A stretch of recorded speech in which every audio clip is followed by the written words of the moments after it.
लाकर एक कदम भी आगे बढ़ाया है तो अल्लाह अगर इन इमारत में पढ़ने वाले बच्चों की दुआओं से जो अजर जो सवाब देगा तो मेरी अल्लाह से दुआ है कि अल्लाह तो इसका अजर सिर्फ मुझे न दे, मेरे साथ खाने से खाना मिलाकर एक कदम चलने वाले हर उस शख्स को भी उसका अजर दे जिनकी वजह से आज का ये दिन हमको नसीब हुआ।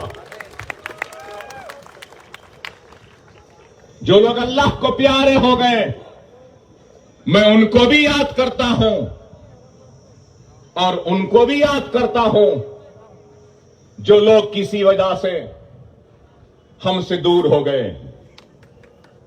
आज वो दूर है लेकिन कल हमने जब सफर का आगाज किया था तो ये हमारे साथ थे। अल्लाह से दुआ है कि अल्लाह आने वाले कल में फिर से उनको हमारे करीब कर दे। अकबरुद्दीन ओवैसी अपने मोहसिनों को कभी नहीं भूलता। अकबर ओवैसी की आदत है कि अगर उसके लिए कोई एक कंकड़ भी उठाएगा तो अकबरुद्दीन ओवैसी जिंदगी भर उसके एहसान को कभी फरामोश नहीं करता, ना कभी भूलेगा।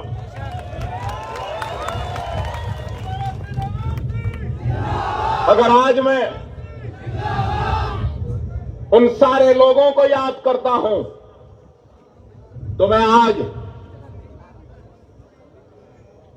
जरूर यह भी कहना चाहूंगा कि 2 से 3 साल से सारी दुनिया कोविड नाम की एक बीमारी से लड़ रही है और कोविड की वजह से कई लोग अल्लाह को प्यारे हो गए। मैं आज की इस महफिल में इस तकरीब में खड़े होकर अल्लाह से दुआ करता हूं कि अल्लाह सुब्हानहू व तआला वो कोविड में ऑक्सीजन की अदम मौजूदगी की वजह से जो अल्लाह को प्यारे हो गए या फिर दवाखाने में बिस्तर दस्तयाब नहीं होने की वजह से अल्लाह को प्यारे हो गए या फिर घरों में तड़प तड़प कर सिसक कर दम तोड़ दिए हैं, वो कोविड में मरने वाले सारे लोगों के हक में दुआ करता हूं कि अल्लाह इन सब की खबरों को नूर से भर दे, अल्लाह इनकी मग़फ़िरत फरमाए। दुआ करता हूं कि अल्लाह उनके अफराद खानदान को सब्र जमील अता फरमाए और ये मेरा अखलाकी फर्ज बनता है और मेरी जिम्मेदारी है कि मैं अपनी जानिब से औरंगाबाद की आवाम को और सारी आवाम का शुक्रिया अदा करता हूं। मैं आपका ममनून हूं, आपका मशकूर हूं कि आपने मजलिस इत्तेहादुल मुस्लिमीन के एक सिपाही को, एक उम्मीदवार को आपने अपने हल्के पार्लियामेंट से कामयाब किया और इम्तियाज जलील को ऐवान पार्लियामेंट में भेजा। सबसे पहले आपका शुक्रिया, आपका मुबारक और बाद में इम्तियाज जलील साहब को भी मुबारकबाद देता हूं।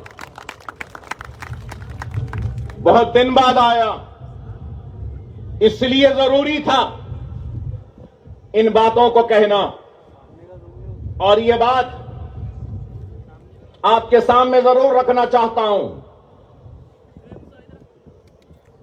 कि आज हिंदुस्तान में तालीम के शोबे में, रोजगार के शोबे में, तरक्याती सरगर्मियों को अगर देखते हैं और अगर अक़लियतों की आबादियों का जायजा लेते हैं तो सबसे पिछड़े हुए, सबसे पीछे, सबसे पसमानदा और सबसे आखिर में अगर कोई है तो वो मुसलमान है। चाहे वो गोपाल सिंह कमीशन की रिपोर्ट हो, चाहे वो गुजराल कमेटी की रिपोर्ट हो, चाहे वो सच्चर कमेटी की रिपोर्ट हो, चाहे वो कुंडू कमेटी की रिपोर्ट हो, चाहे वो महमूदुर रहमान कमेटी की रिपोर्ट हो या कोई भी रिपोर्ट हो, हर रिपोर्ट ने यही बात कही कि सबसे पीछे, सबसे पिछड़ा हुआ, सबसे कमजोर और सबसे आखिर में अगर कोई है तो वह हिंदुस्तान का मुसलमान है। और आज अगर मैं मुसलमान की बात करता हूं तो लोगों को एतराज होगा, लोग कहेंगे कि अकबर ओवैसी मुसलमान की बात कर रहा है। हां, मैं मुसलमान की बात कर रहा हूं, करता था और करता भी रहूंगा। उसकी वजह क्या है? उसकी वजह यह है कि मैं आवाम का नुमाइंदा हूं। अवामी नुमाइंदे का काम क्या है?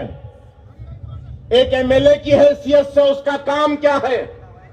एक एमपी की हैसियत से उसका काम क्या है?